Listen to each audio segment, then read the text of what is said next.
Welcome back to another episode of Tide 10. Tide, for those that don't know, is the Investment Diversity Exchange, and its mission is to promote diversity and inclusion within the investment management industry. Through its flagship conference and various other events and connections, Tide seeks to highlight a diverse set of industry professionals and their important contributions.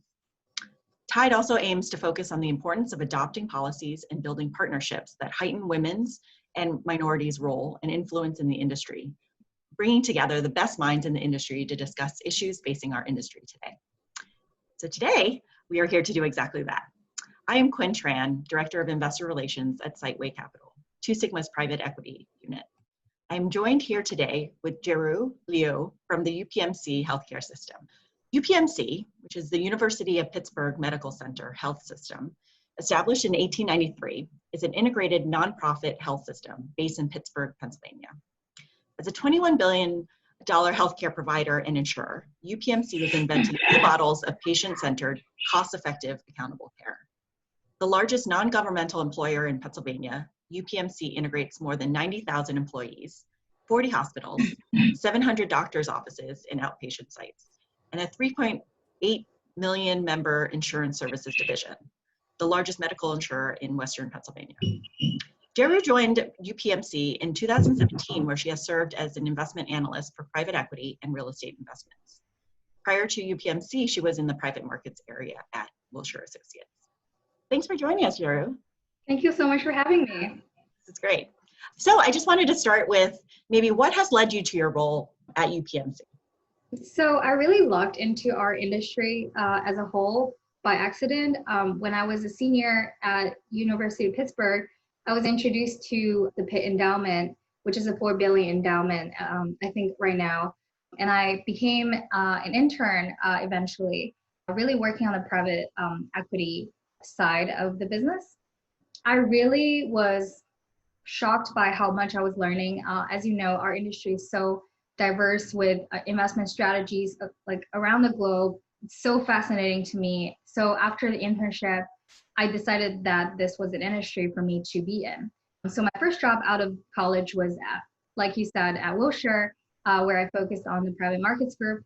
And then a year afterwards, I kind of just code emailed Charlie Hendricks, who was still at UPMC. And then we grabbed coffee actually in downtown Pittsburgh. And the rest was history. And I really enjoyed UPMC because at Wilshire, it was more of a US focused strategy. But UPMC has a truly global portfolio where I can look at things in the US, the Europe, and as well as Asia. So the entire platform is just more international and then more interesting to me. So I'm really happy that I'm at UPMC. That's great. Mm-hmm. As you know, such a large healthcare provider, one of the largest employers in the state, and then even more so, exacerbated by this current health crisis. How do you view your role in allocating on behalf of all the beneficiaries of UPMC? Mm-hmm. So I truly feel honored to be a member of the investment team, and I say it not lightly. And we always take our job very seriously, obviously, but especially during this crisis, I'm realizing that to be able to safeguard the pension of thousands of healthcare workers who are on the front line fighting for us is something that I find true meaning in for my job. Even more than ever, I'm very proud of being a member of this team. And UPMC actually proudly has a fully funded pension. And I'm, again, very honored to be able to maintain that status for the healthcare workers out there. So yeah, this is how cool my job is actually, kind of holding down the fort almost in a way for fighters out there, heroes among us. So I feel very lucky for having this opportunity. And in terms of how you've been spending your time lately, how have you been focusing your efforts? Has it been on maintaining the current portfolio, fortifying that, or is it on opportunistic new deployment of capital? Mm-hmm. I think it definitely went through phases. At first, I think towards the end of March, it was really kind of fire drills everywhere. We had commitments we were about to close but haven't. So really focused on those follow-on commitments. But then as COVID dragged on, we had to quickly get a grasp of how our entire portfolio is doing. So a ton of time was spent on monitoring our portfolio, especially kind of figuring out what the impact on Q1 and Q4 Q1 was, and then what the impact for Q4 would look like. So after that, I'm foreseeing us to really start building a pipeline. As you also know, a strong pipeline is super important, especially. So I would say before it's 80% monitoring, 20% kind of taking on new meetings, but I expect that percentage to change over time. But right now, that's where we are. And have there, in terms of some of those new opportunities, or just thinking about pockets where you think new opportunities may arise, have there been any particular strategies or geographies, asset classes that you personally think are particularly interesting? I think we're not trying to pick pockets necessarily. So before we are investor, so we've always been invested in a couple of distressed managers or kind of value investors on the private side. So we do have capital on the ground already. So not trying to rush into a new manager as of right now. And I think that we are more focused on areas to avoid, maintaining our underwriting standard even more so now. Something that I think we're focused on. For example, we are being very cautious about deploying capital in traditional sectors in Europe, given the growth concerns. And I think that that's something that we'll definitely be very critical about when there is a new opportunity that comes. But we are not making any drastic kind of different approaches or new area or shining new strategy that we're chasing. Always being open-minded, of course, but I think we're trying to maintain a steady hand. Again, we are long-term capital investors, so hopefully we can, in a more long-term perspective, although I think if we see opportunities rise, and then we are seeing a lot of dislocations in real estate or kind of retail, we'll be open-minded, but not necessarily having to do anything. Right. That makes sense. Especially a commitment to a long-term allocation and deployment strategy makes sense in the grand scheme of things rather than. And also with a ton of distressed debt being raised, will it be as attractive as being, marketed? You never know. And then trying to time the market has been very tricky. So that's something we're just very humble about what we know. Yeah. And to navigate it accordingly. Yeah, given it's such an unprecedented time and such significant volatility, it's probably best to be more focused on the strategies that you know well and continue to execute on those strategies. So Zoom, this case in point, Zoom has been the go-to replacement for in-person meetings.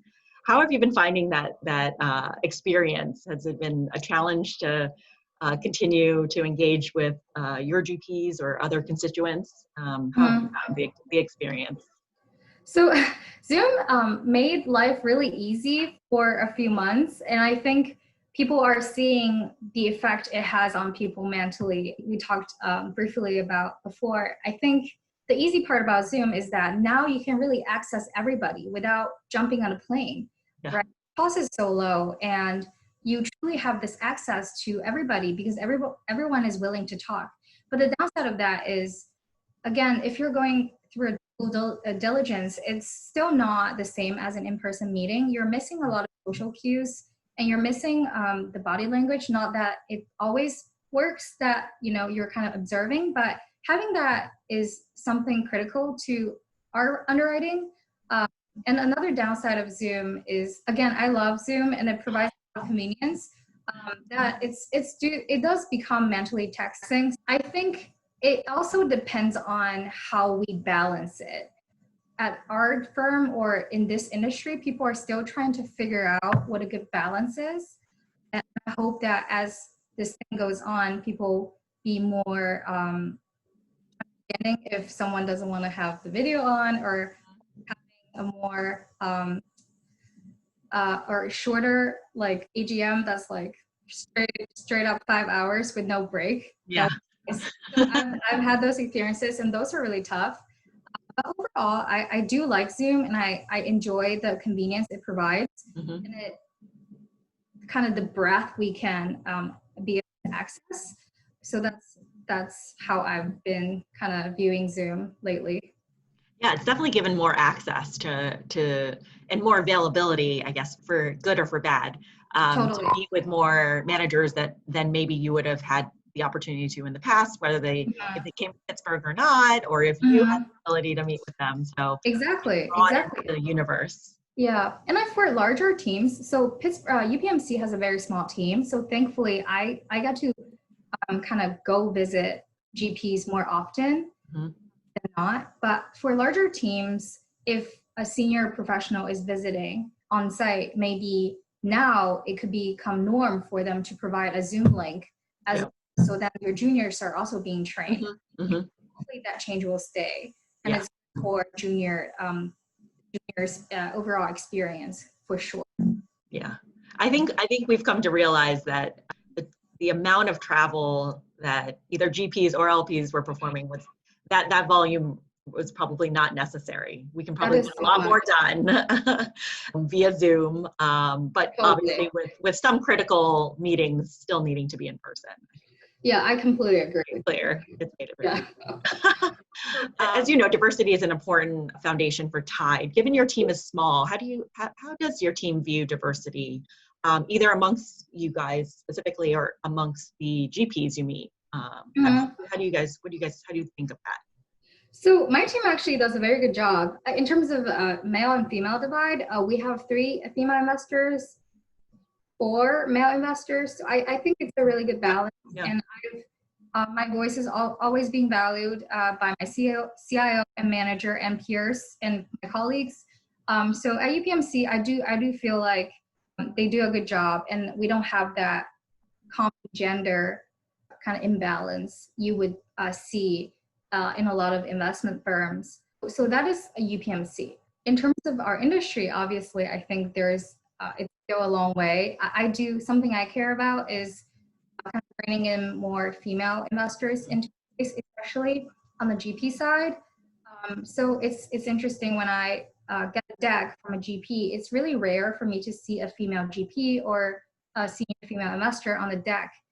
Ironically, that I would see a lot more from decks from China or Asia. I'm wondering why that was, and I think that something has to be done, and I think maybe the industry can be more supportive of females, especially after they become new moms and new fathers, more time off and more flexibility as well. I think that is something that the industry still has a lot to work on.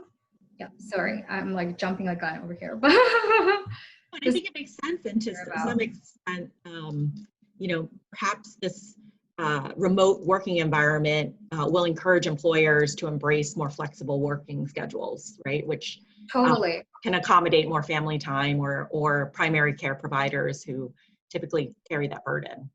Totally. I think before COVID, working from home is something that's frowned upon, right? Yeah. Assuming that this person is not being as productive, like you're not going to be fully dedicated to work.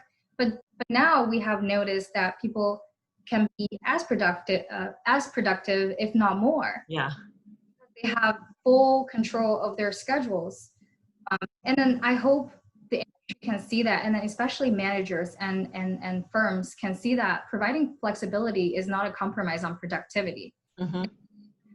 Such a positive impact on, professionals, especially female professionals.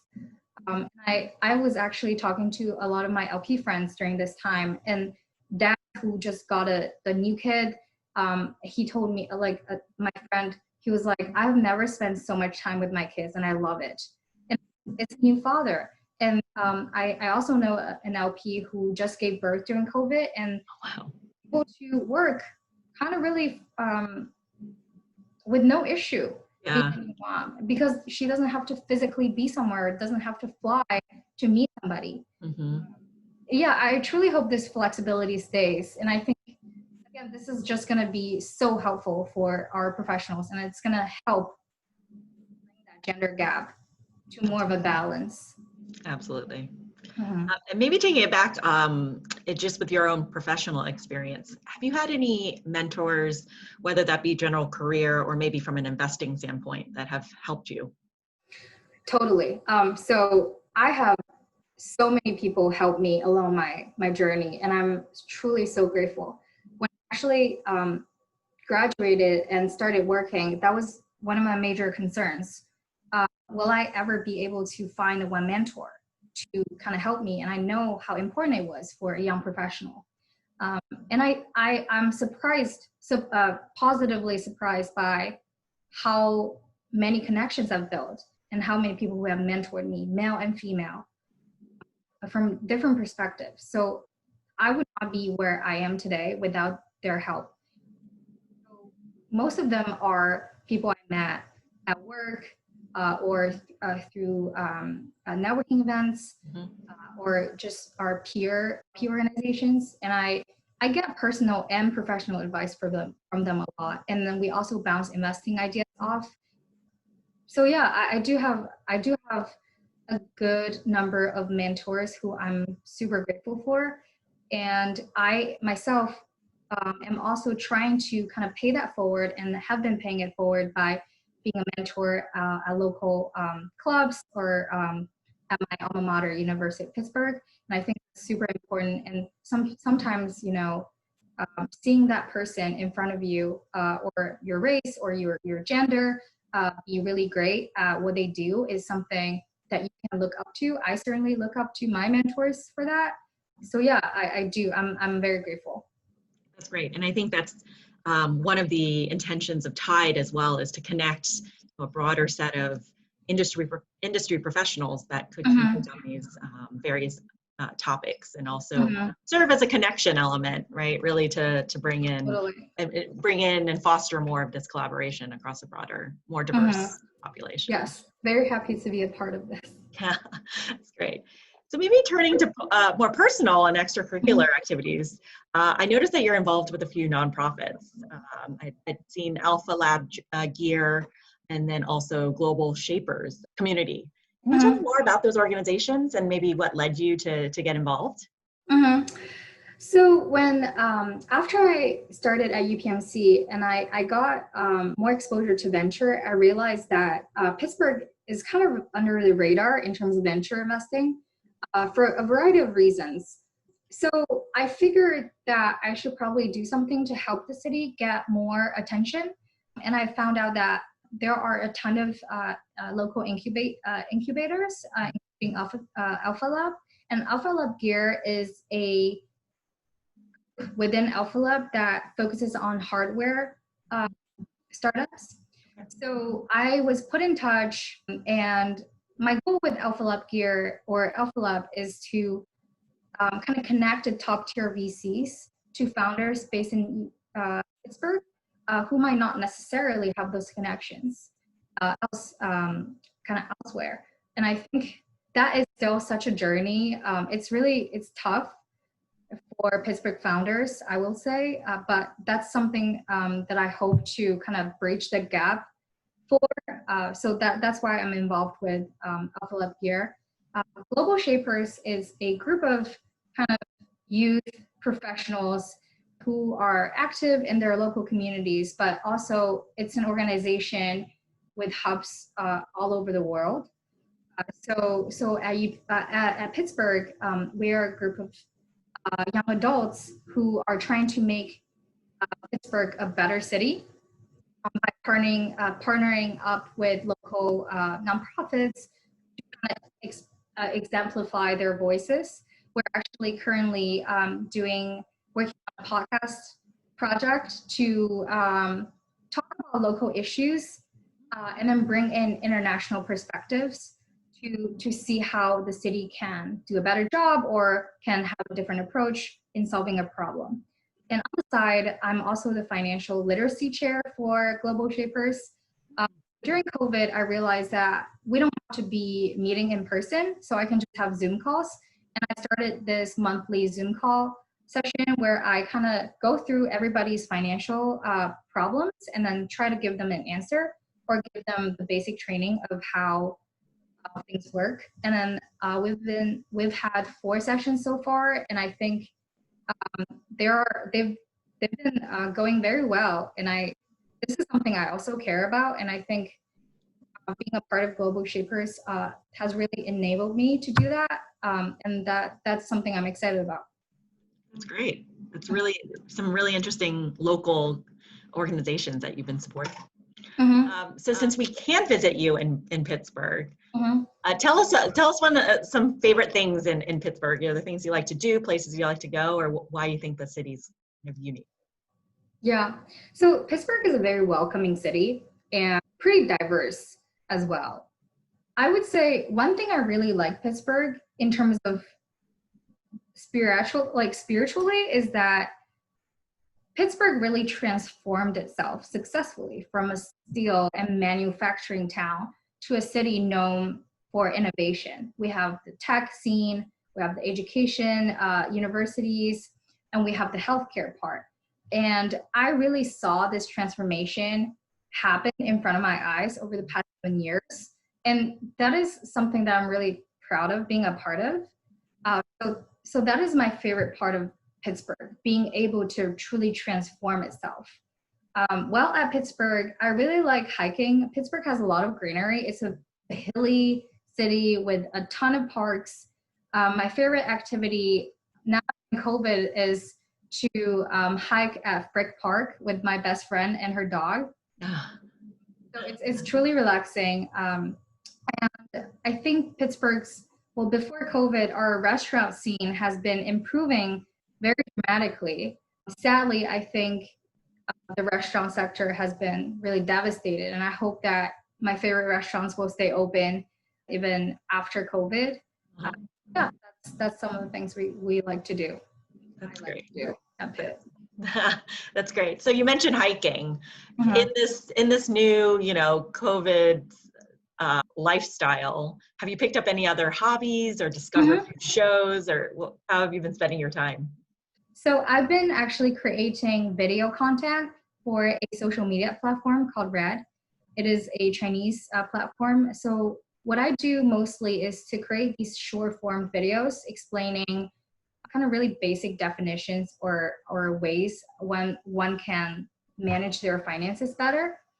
I personally think personal finance or financial literacy or the well-being of one is important. Having great control of your personal finance is also a contributing factor to your overall well-being. Unfortunately, it's a topic that's taboo and not really well talked about in conversations. And my intention of creating those videos is to kind of really demystify the concept of you have to be super smart or you have to be a professional to be able to control your finance, especially for females. I think it's even more taboo.